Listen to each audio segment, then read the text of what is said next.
Par une chaude journée de printemps, Tommaso, un garçon de 8 ans intelligent et curieux, se promenait dans les ruelles de son quartier.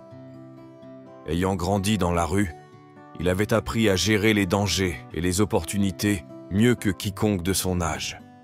Ses yeux vifs exploraient chaque recoin, chaque personne, chaque détail de la vie qui se déroulait autour de lui. Bien que jeune, Thomas était doué d'une sagesse précoce, fruit d'une vie passée à observer et à apprendre du monde qui l'entourait. Avant de continuer, abonnez-vous à notre chaîne et activez la cloche. Il vivait avec sa mère, Giulia, dans une petite chambre d'un immeuble ancien qu'il partageait avec d'autres familles. C'était un environnement modeste, mais plein d'affection. Giulia, une femme forte et déterminée, travaillait sans relâche pour subvenir aux besoins de son fils, effectuant de longues journées de travail dans une usine de tissus.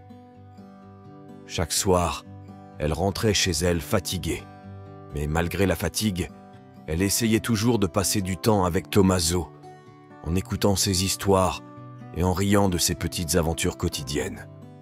Tommaso, après l'école, se jetait dans les rues du quartier avec la liberté que seuls les enfants semblent connaître. Il connaissait tout le monde.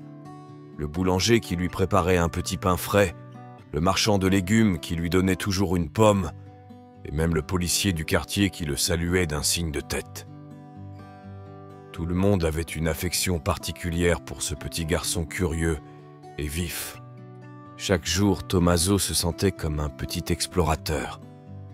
Les rues de son quartier étaient son terrain de jeu, mais aussi son école de vie. Il connaissait bien les dangers, savait comment éviter les ennuis et gagner le respect de son entourage.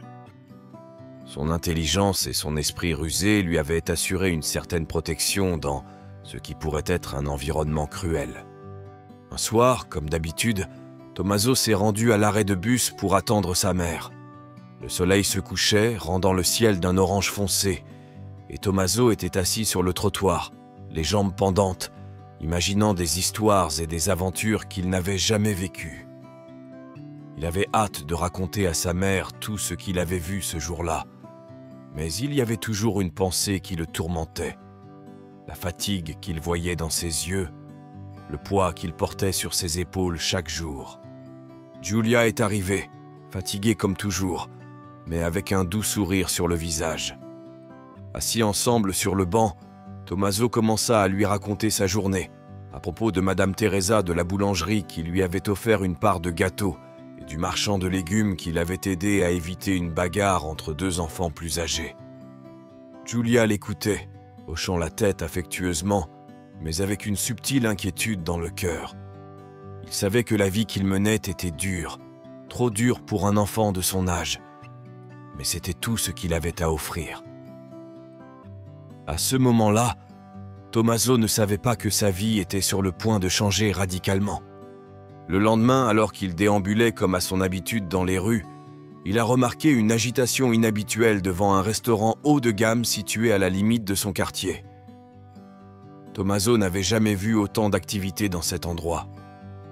Des voitures de luxe s'arrêtèrent à l'entrée et des gens élégants, vêtus de vêtements scintillants, entraient et sortaient avec aisance. Il y avait des photographes, des journalistes et une foule de spectateurs. Tommaso s'approcha, attiré par la confusion, et découvrit qu'on célébrait l'anniversaire de l'un des hommes les plus riches de la ville, M. Lorenzo. Sa curiosité était trop forte pour y résister. Tommaso ne pouvait s'empêcher de se demander ce que c'était que de vivre une vie pareille. Le luxe, les voitures, les vêtements élégants, tout semblait venir d'un monde complètement différent du sien. Il décide de se rendre à l'arrière du restaurant, où il connaît certains employés. Avec son sourire narquois habituel, il a demandé s'il pouvait avoir une part du gâteau de fête et, à sa grande surprise, ils la lui ont offerte. Assis sur les marches du fond, le gâteau à la main, Tommaso observait tout avec de grands yeux. Il était fasciné par ce monde qui semblait si éloigné de sa réalité quotidienne. Mais alors qu'il était plongé dans ses pensées, il sentit un léger contact sur son épaule. Il se tourna rapidement et aperçut un homme âgé, élégamment vêtu, qui le regardait avec un gentil sourire. Le cœur de Tommaso battait vite, craignant d'avoir des ennuis. « Comment t'appelles-tu, mon garçon ?» demanda l'homme d'une voix calme. « Tommaso » répondit l'enfant, toujours nerveux. L'homme sourit. « Vous savez, j'ai un neveu qui s'appelle comme vous, » dit-il, établissant immédiatement une connexion inattendue.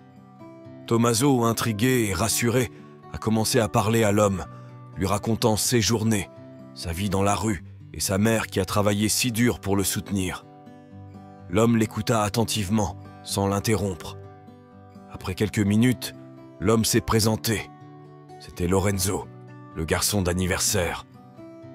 Tommaso n'en croyait pas ses yeux. Il avait rencontré celui-là même qui célébrait cette luxueuse fête. Mais Lorenzo, malgré toute l'opulence qui l'entourait, semblait sincèrement intéressé par l'histoire de Tommaso. Soudain, Lorenzo fut appelé par un de ses invités, qui le prévint que tout le monde l'attendait. Il s'est levé, mais avant de partir, il a demandé à ses employés de préparer un paquet de friandises que Tommaso pourrait ramener à la maison. En s'éloignant, Tommaso remarqua que Lorenzo avait laissé tomber son portefeuille. Tommaso se pencha pour le ramasser, mais quelque chose le frappa. À l'intérieur du portefeuille, il y avait une photo qui lui semblait étrangement familière. Une photo de lui datant de l'âge de 6 mois peut-être, ou peut-être moins, identique à celle que sa mère gardait sur sa table de chevet. Le garçon resta sans voix, confus par cette découverte. Comment Lorenzo pouvait-il avoir une photo de lui? Il ouvrit à nouveau son portefeuille pour s'assurer de ce qu'il avait vu. La photo était là, très claire. C'était une image de lui à peine plus qu'un nouveau-né, dans les bras de sa mère, tout comme celle que Giulia gardait jalousement sur la table de nuit à la maison. Le cœur de Tommaso battait vite, confus et bouleversé par cette découverte. Alors qu'il essayait de comprendre ce que tout cela signifiait, un des employés du restaurant l'a aperçu avec son portefeuille à la main. Il ne lui a même pas laissé le temps de s'expliquer. « Hé, toi! Qu'est-ce que tu fais avec ce portefeuille ?» cria l'homme en s'approchant avec une expression menaçante. Tommaso essaya de s'expliquer, mais il ne trouva pas les mots. L'employé, soupçonnant que le garçon voulait voler, l'a attrapé par le bras et l'a brusquement éloigné de l'arrière du restaurant. « Sortez d'ici !» lui dit-elle en le chassant sans écouter ses justifications. Secoué et effrayé, Tommaso s'est enfui, tenant toujours le paquet de bonbons qui lui avait été offert. Mais ni le dessert, ni le traitement injuste qu'il venait de recevoir ne lui venaient à l'esprit. Non, il ne pensait qu'à la photo. Comment cela pourrait-il être possible? Lorsque Giulia revint du travail, ce soir-là, Tommaso ne perdit pas de temps et lui raconta tout. La rencontre avec Lorenzo, le gâteau et surtout la photo. « Maman, il y avait notre photo, celle de quand j'étais petite. Pourquoi tu l'as dans ton portefeuille ?» Giulia écoutait en silence, et quand Tommaso eut fini, des larmes coulèrent sur son visage. Il savait que le moment qu'il avait toujours redouté était arrivé. « Tommaso !» commença Giulia d'un ton brisé par l'émotion. « Il y a quelque chose que je ne t'ai jamais dit, et maintenant je pense que c'est le bon moment pour te l'expliquer. » Tommaso resta silencieux, le cœur battant. De plus en plus fort alors qu'il essayait de comprendre ce que sa mère était sur le point de lui dire. Giulia prit un moment, rassembla tout son courage et continua. « Monsieur Lorenzo, et votre père ?» Tommaso resta paralysé un instant. Il ne comprenait pas vraiment ce que Giulia lui disait. « Mon père ?» demanda-t-il d'une voix incertaine, comme si ces mots n'avaient aucun sens. Giulia hocha la tête et les larmes continuèrent de couler. « Quand j'étais jeune, Lorenzo et moi sommes tombés amoureux, mais nous étions trop différents. Il appartenait à une famille riche et puissante, et je venais d'une famille simple. Quand j'ai découvert que j'étais enceinte de toi, j'ai pensé que il valait mieux le laisser partir. Je ne voulais pas que tu grandisses dans un environnement de conflits et d'attentes impossibles. Tommaso a essayé de traiter toutes ces informations, mais il restait une question qui le tourmentait.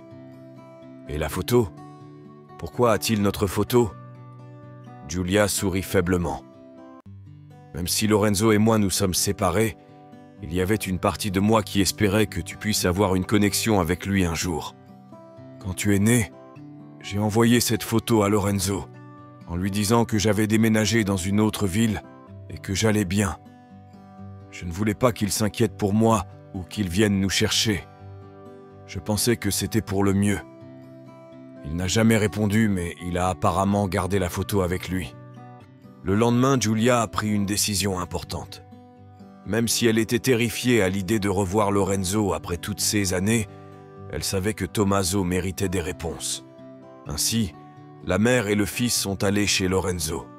Quand ils arrivèrent, Giulia sonna avec les mains tremblantes. Le cœur de Tommaso battait à tout rompre, ne sachant pas trop à quoi s'attendre. Lorenzo ouvrit la porte et resta un instant immobile, surpris et confus de voir Giulia devant lui. Mais quand son regard tomba sur Tommaso, quelque chose changea. Il comprit immédiatement qui était ce petit garçon. Ses mains tremblaient légèrement, et d'une voix basse mais émue, il dit « Tommaso ». Les émotions se sont déversées à cet instant.